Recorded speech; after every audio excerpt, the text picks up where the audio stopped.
Ada banyak jenis keheningan.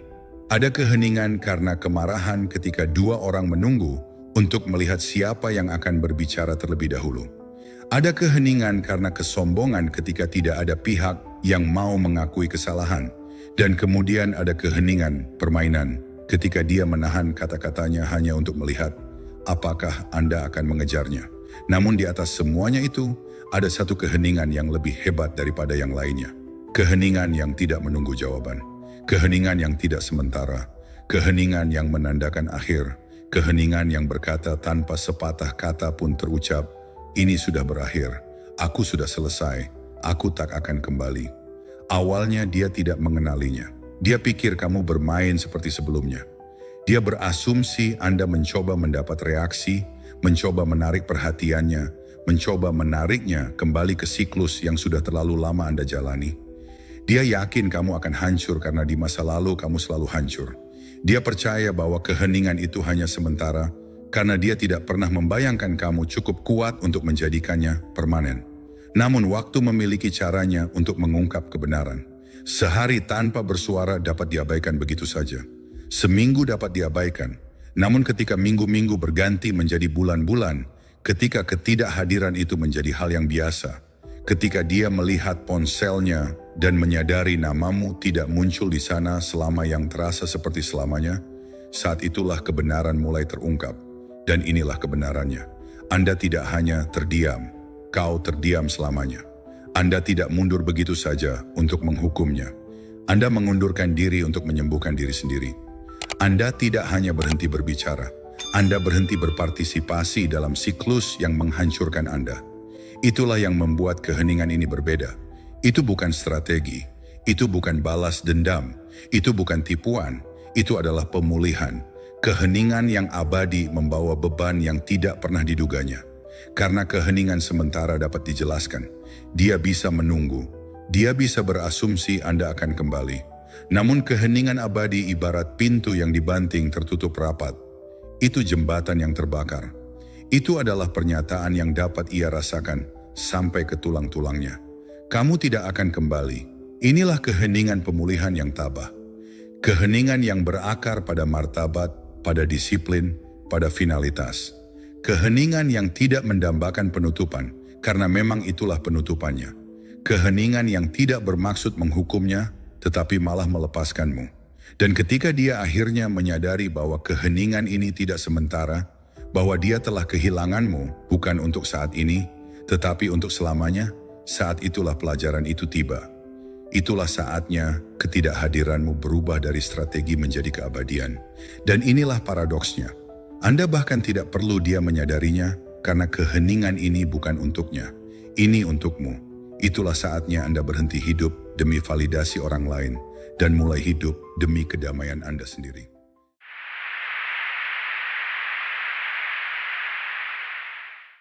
Setiap cerita memiliki siklus, argumen, permintaan maaf, janji untuk berubah, kekecewaan yang mengikutinya. Anda memahami siklusnya dengan baik. Itulah lingkaran tak berujung, memberi lebih dari yang diterima, mengejar seseorang yang hanya berlari lebih cepat, menjelaskan diri sendiri ke telinga yang tak pernah mendengarkan. Awalnya, siklus ini terasa tidak dapat diputus. Anda meyakinkan diri sendiri bahwa mungkin kali ini akan berbeda. Mungkin jika Anda mengucapkan kata-kata yang tepat, dia akhirnya akan mendengarkan Anda. Mungkin jika kau membuktikan kesetiaanmu lagi, dia akhirnya akan menghargainya. Mungkin jika kamu bertahan sedikit lebih lama, dia akhirnya akan bertahan. Dan siklus itu terus berulang lagi dan lagi. Namun kenyataannya, siklus tidak berakhir ketika orang lain berubah. Siklus berakhir saat Anda berubah. Ketika Anda memutuskan bahwa martabat Anda lebih penting daripada didengarkan. Ketika Anda memutuskan bahwa kedamaian Anda lebih penting daripada perhatiannya. Ketika Anda memutuskan bahwa lingkaran menyakitkan yang sama bukanlah takdir Anda, melainkan penjara Anda. Dan Anda memilih untuk keluar dari situ. Itulah yang sebenarnya dimaksud dengan keheningan abadi. Pemutusan siklus. Bukan demi dirinya, tapi demi dirimu. Anda bukan lagi orang yang menjelaskan dirinya sendiri hingga kelelahan. Anda bukan lagi orang yang mengirim pesan beberapa paragraf hanya untuk menerima balasan satu kata. Anda bukan lagi pria yang percaya bahwa cinta berarti menderita tanpa henti hanya untuk membuktikan harga diri Anda. Siklus berakhir saat Anda berhenti berpartisipasi. Saat Anda menarik diri dari argumen, saat Anda menolak kembali ke permainan yang hanya menguras tenaga Anda. Itulah keheningan pemulihan. Bukan diam karena kamu sedang menunggu. Bukan diam karena kamu marah. Diam karena kamu bebas. Dan inilah yang membuat keheningan ini berbeda. Dia mengharapkan jeda, tetapi bukan akhir. Dia mengharapkan keberuntungan, tetapi tidak selamanya. Dia mengandalkan Anda untuk kembali ke siklus itu, karena itulah yang selalu terjadi. Namun kali ini kau yang memilih dirimu sendiri. Kau akhiri cerita bukan dengan ledakan, bukan dengan pidato, melainkan dengan diam. Dan keheningan itu bersifat final. Tak ada kesempatan lagi. Tidak. Mungkin suatu hari nanti. Tidak. Jika dia berubah, aku akan kembali. Tidak. Siklusnya terputus. Pintunya ditutup. Keheningan itu selamanya. Inilah kebijaksanaan pemulihan yang tabah. Memahami bahwa satu-satunya cara untuk memenangkan permainan yang curang adalah dengan tidak memainkannya. Dan ketika Anda menolak bermain, Anda tidak hanya mengakhiri siklus tersebut, kau akhiri cengkeramannya terhadapmu. Setiap orang pasti ada persimpangan jalan. Satu jalan kembali ke siklus itu, kembali ke kebisingan, kembali ke permohonan, kembali ke pembuktian dirimu, kepada seseorang yang tidak akan pernah benar-benar melihatmu. Jalan lainnya, diam, keheningan terakhir. Jenis yang bukan taktik, bukan strategi, tetapi pilihan. Pilihan yang tidak dapat dibatalkan. Inilah saatnya kekuatan diuji, karena meninggalkannya sekali saja sudah mudah. Siapapun bisa keluar dengan marah setelah bertengkar. Siapapun dapat bersumpah mereka selesai dalam situasi panas itu. Namun finalitas sejati tidak lahir dalam api. Ia lahir dalam keadaan tenang. Itu adalah keputusan tenang yang Anda buat saat emosi Anda tenang, saat kejernihan Anda kembali, saat Anda akhirnya memahami bahwa harga untuk bertahan lebih besar daripada rasa sakit karena meninggalkan. Itulah keheningan selamanya. Itu bukan kelemahan. Ini bukan penghindaran. Itu adalah kekuatan. Kekuatan untuk memilih untuk tidak kembali. Kekuatan untuk memotong tali yang mengikat Anda pada kekecewaan tak berujung. Kekuatan untuk mengatakan tanpa kata-kata, Anda tidak lagi memiliki akses kepada saya. Dan pilihan ini mengubah segalanya. Sebab saat kau memutuskan bahwa kesunyian itu selamanya, kau hilangkan ilusi untuk kembali. Dia mungkin menunggu pesan teks yang tak kunjung datang. Dia mungkin mengharapkan usaha lain, permintaan maaf lain, isyarat lain, tetapi tidak ada yang terwujud. Hari demi hari berlalu, minggu demi minggu berlalu, dan perlahan-lahan ia mulai menyadarinya. Keheninganmu tidaklah sementara, itu permanen. Marcus Aurelius pernah menulis, jika tidak benar, jangan lakukan. Jika tidak benar, jangan katakan. Itulah inti dari pilihan ini. Anda tidak lagi mengatakan apa yang tidak didengar. Anda tidak lagi melakukan apa yang tidak dihormati. Anda tidak lagi berperan dalam apa yang tidak benar. Dan saat Anda menerima pilihan yang tidak dapat dibatalkan ini, ada sesuatu yang berubah dalam diri Anda. Anda berhenti hidup karena reaksinya. Anda berhenti menunggu pengakuannya. Anda berhenti mengalirkan energi ke dalam kekosongan. Sebaliknya, Anda berbalik ke dalam. Anda mendapatkan kembali waktu Anda. Anda membangun kembali kekuatan Anda. Anda memulihkan martabat Anda. Itulah sebabnya mengapa keheningan abadi begitu kuat. Ini membebaskan Anda terlebih dahulu. Dia akan merasakan beratnya nanti. Dia akan menyadarinya dalam kekosongan, tetapi Anda akan sudah berjalan di jalur pemulihan yang tak tersentuh, tak terhentikan, dan tak terbelenggu. Karena pilihan terbesar yang dapat diambil seorang pria adalah tidak membuktikan dirinya padanya. Itu untuk membuktikan dirinya pada dirinya sendiri. Dan diam adalah buktinya. Dia tidak pernah menyangka hari itu akan tiba. Tidak terlalu. Dalam pikirannya, kamu permanen. Kaulah yang selalu kembali, orang yang selalu memaafkan, orang yang selalu rusak duluan. Dia mengandalkannya.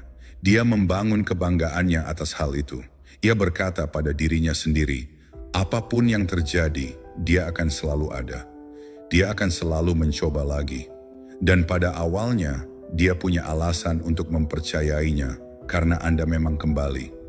Kamu berjuang untuknya saat dia menjauhimu. Kamu menjelaskan dirimu sendiri ketika dia salah paham padamu. Kau mengulurkan tanganmu, bahkan saat dia diam saja. Anda bertahan lebih lama daripada kebanyakan pria. Itulah yang menjadi polanya dan dia salah mengartikannya selamanya. Namun kenyataannya, setiap pria punya titik puncaknya. Setiap pria memiliki momen ketika ia terbangun dan melihat siklus itu sebagaimana adanya. Sebuah perangkap, sebuah saluran pembuangan, sebuah sangkar yang dibalut cinta. Dan ketika Anda memilih diam selamanya, itulah titik puncak Anda. Bukanlah momen kelemahan, melainkan momen kebangkitan. Itulah mengapa hal itu mengejutkannya, karena dia tidak pernah menduga diamnya kamu akan bersifat permanen. Dia berasumsi ketidakhadiranmu hanyalah taktik lain, jeda lain dalam permainan, ujian lain. Dia mengira ceritanya akan berlanjut seperti biasanya, dengan kamu yang mengetuk pintu, lalu dia membantingnya hingga tertutup. Namun kali ini, tak ada ketukan, tak ada kata-kata, tak ada jawaban, hanya keheningan. Dan diam ketika itu permanen itu brutal, karena memaksanya menghadapi kebenaran yang ditolaknya. Kamu bukan lagi miliknya untuk dipermainkan. Dia tidak lagi memiliki kekuatan yang dia yakini sebelumnya. Jaring pengaman yang dia pikir akan selalu ada telah lenyap. Dan untuk pertama kalinya dia merasakan sakitnya kehilangan. Bukan karena kamu pergi sementara, tetapi karena kamu tidak akan pernah kembali. Marcus Aurelius berkata, "Kau berkuasa atas pikiranmu, bukan atas peristiwa-peristiwa di luar. Sadarilah ini dan kau akan menemukan kekuatan." Kesadaran itulah yang memisahkanmu darinya. Dia berharap kau hancur, karena dia tak pernah percaya kau bisa menguasai diri sendiri. Tapi ketika kau hancur, ketika kau memilih diam selamanya, kau membuktikan bahwa dia salah dengan cara yang paling ampuh. Dan kini, setiap malam yang sunyi, setiap pesan kosong, setiap momen, dia memikirkanmu dan menyadari kau takkan pernah kembali. Saat itulah keterkejutan itu datang. Saat itulah dia akhirnya mengerti bahwa diam bukanlah sebuah strategi. Itu adalah akhir. Kaum Stoa memahami sesuatu yang kebanyakan orang takut untuk terima. Akhir itu perlu. Hidup itu sendiri adalah serangkaian akhir.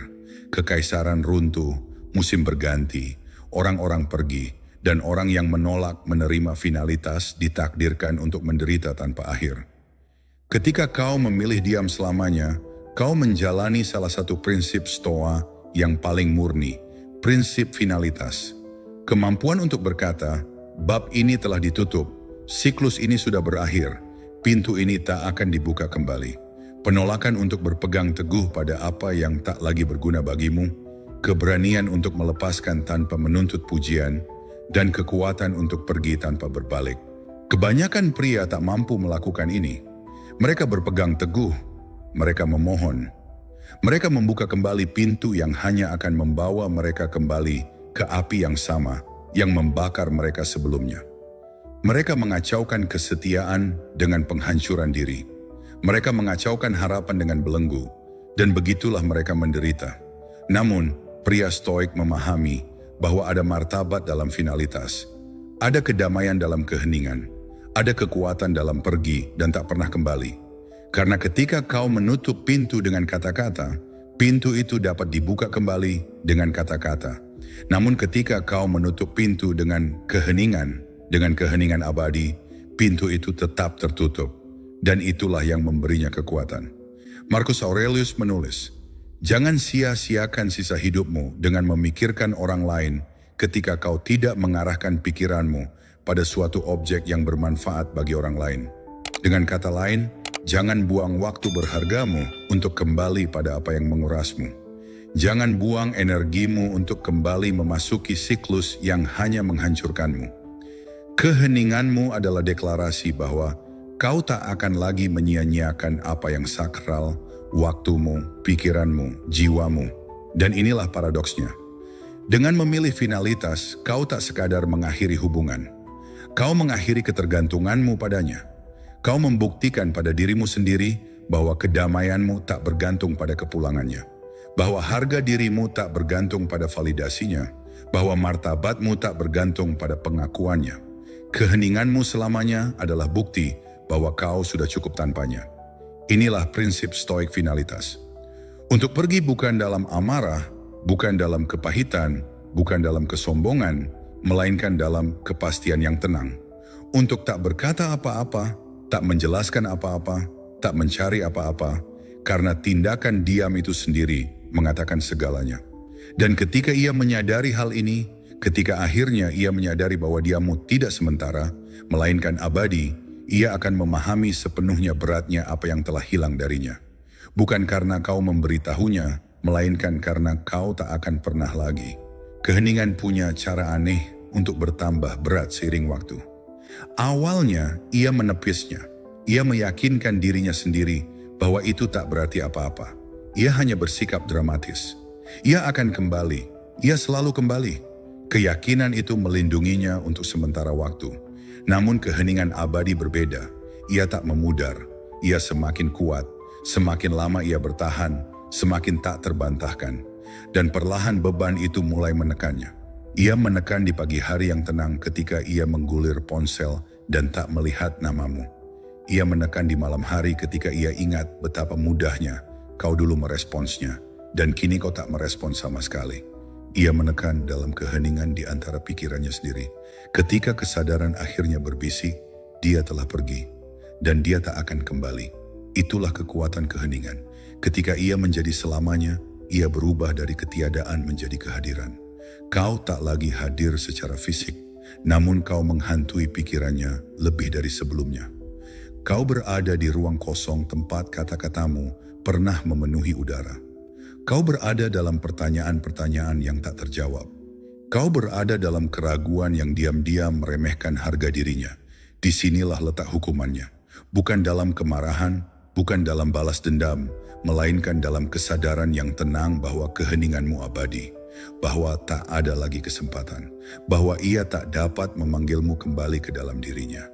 Dunia hanya dengan jentikan jarinya. Jaring pengaman yang dulu ia anggap remeh telah lenyap selamanya. Dan inilah kebenarannya. Pikiran manusia membenci ketidakpastian. Ia mendambakan resolusi, penutupan, kejelasan. Namun keheningan abadi tak menawarkan semua itu. Ia hanya meninggalkan pertanyaan, dan pertanyaan tanpa jawaban bergema paling keras. Mengapa ia tak kembali? Mengapa ia tak mencoba lagi? Apakah aku terlalu menekannya? Apakah aku kehilangannya selamanya? Pertanyaan-pertanyaan itu semakin berat setiap hari hingga tak terelakkan. Seneca berkata, dia yang berani itu bebas, dan keheninganmu adalah bukti keberanian itu. Kau cukup berani untuk pergi tanpa gembar-gembor, cukup berani untuk menahan keinginan menjelaskan, cukup berani untuk memilih kedamaian daripada kekacauan. Dan keberanian itu membuatnya takut karena jauh di lubuk hatinya ia tahu itu berarti kau bebas. Sementara ia tetap terbelenggu oleh penyesalannya sendiri. Dan inilah paradoksnya. Rasa sakit itu tidak hilang dalam semalam, tetapi semakin Anda menyalurkannya, semakin sedikit rasa sakit itu mengendalikan Anda. Apa yang tadinya terasa seperti rantai berubah menjadi api, dan api di tangan orang yang disiplin tidak akan membakar, tetapi menempa. Inilah mengapa pemulihan stoik begitu ampuh. Ia tidak menyangkal rasa sakit, ia memanfaatkannya. Ia tidak berpura-pura bahwa diam itu mudah. Itu membuktikan bahwa diam itu perlu. Karena hanya melalui rasa sakit kita belajar kekuatan. Hanya melalui ketidakhadiran Anda menemukan kehadiran. Hanya melalui disiplin Anda menemukan kebebasan. Dan ketika dia akhirnya menyadari bahwa diamnya kamu bersifat selamanya, dia akan merasakan perihnya. Namun Anda akan merasakan sesuatu yang jauh lebih hebat. Anda akan merasakan kekuatan seorang pria yang mengubah patah hati menjadi disiplin, keheningan menjadi kekuatan, dan rasa sakit menjadi cara hidup baru. Banyak pria meyakini diam berarti hukuman. Mereka membayangkan dia duduk di sana, tersiksa, menyesal, memohon dalam pikirannya agar mereka kembali. Dan ya, dia akan merasakan beratnya ketidakhadiranmu. Ya, dia akan memutar ulang pilihan-pilihan yang menjauhkanmu. Namun tujuan sebenarnya dari diam selamanya bukanlah untuk melukainya. Tujuannya adalah untuk menyembuhkanmu. Karena kenyataannya, siklus itu tidak hanya menghancurkan hatimu, itu melemahkan semangatmu. Setiap kali Anda menjelaskan diri Anda dan tidak didengar, setiap kali Anda memberi kesetiaan dan menerima ketidakpedulian, setiap kali kamu berjuang untuk seseorang yang tidak pernah berjuang untukmu, saat-saat itu menggerogoti kekuatanmu. Mereka melubangimu, Mereka membiarkan Anda bergantung pada pengakuan orang lain agar merasa utuh. Keheningan permanen membalikkan hal itu. Itu bukan senjata, itu obat. Setiap hari Anda bertahan pada garis itu, Anda membangun kembali bagian-bagian diri Anda yang rusak. Setiap saat Anda menahan keinginan untuk mengejar, Anda akan semakin kuat dalam mengendalikan diri. Setiap kali Anda memilih untuk tidak kembali, Anda membuktikan pada diri sendiri bahwa Anda tidak membutuhkan validasinya untuk hidup. Anda hanya membutuhkan milik Anda sendiri. Epictetus mengajarkan bahwa tidak ada seorang pun yang bebas sampai ia menguasai dirinya sendiri. Dan ini adalah penguasaan dalam bentuknya yang paling murni. Saat Anda berhenti berbicara ke dalam kehampaan, saat Anda berhenti memohon untuk dilihat, saat Anda berhenti menjelaskan diri Anda kepada seseorang yang tidak pernah mendengarkan, Anda mendapatkan kembali kebebasan Anda. Dan inilah paradoksnya. Meski dia mungkin menyengat harga dirinya, ia menyelamatkan jiwamu. Meskipun dia mungkin merasakan kepergiannya, Anda merasakan kelahiran kembali. Meski dia mungkin bergulat dengan penyesalan, Anda menemukan kedamaian. Pada akhirnya, diam selamanya tidak hanya menutup lembaran bersamanya. Ini membuka babak baru dalam dirimu. Itulah sebabnya pemulihan yang stoik bukanlah tentang balas dendam. Ini bukan tentang membuktikan dia salah.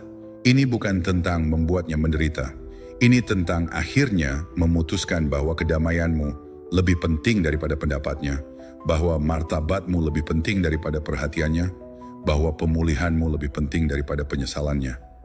Ketika dia akhirnya menyadari bahwa diamnya Anda bersifat selamanya, dia mungkin akan merasakan kehilangan. Tapi Anda akan merasakan kebebasan. Dan kebebasan itu akan selalu mengalahkan penyesalannya. Ketika semua sudah dikatakan dan dilakukan, diam tidak pernah menjadi masalah baginya. Ini bukan tentang permainan, bukan tentang kemenangan, bukan tentang balas dendam.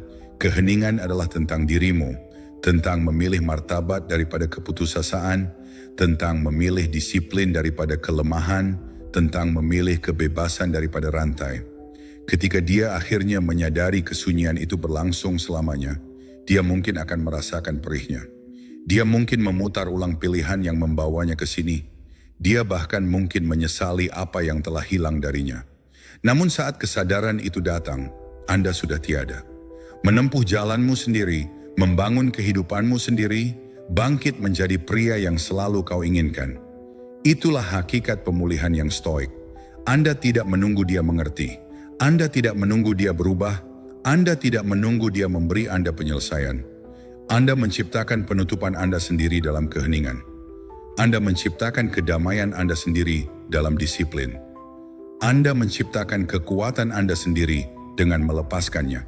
Marcus Aurelius pernah menulis, tarik diri ke dalam dirimu sendiri. Prinsip rasional yang mengatur memiliki sifat ini, yaitu merasa puas dengan dirinya sendiri ketika melakukan apa yang adil dan dengan demikian menjamin ketenangan. Itulah jalanmu. Sekarang kamu menarik diri, bukan dalam kepahitan tetapi dalam kekuatan. Bukan untuk menghukumnya tetapi untuk menyembuhkanmu. Bukan untuk membuktikan apapun tetapi untuk menjadi segalanya. Jadi biarkanlah keheningan itu ada. Biarkan bergema. Biarkan itu menjadi kata terakhir yang tak membutuhkan suara. Karena dalam keheningan itulah kamu tidak akan kalah. Anda akhirnya menang. Anda membuktikan pada diri sendiri bahwa pria terkuat adalah pria yang pergi tanpa sepatah kata pun dan tidak pernah menoleh ke belakang.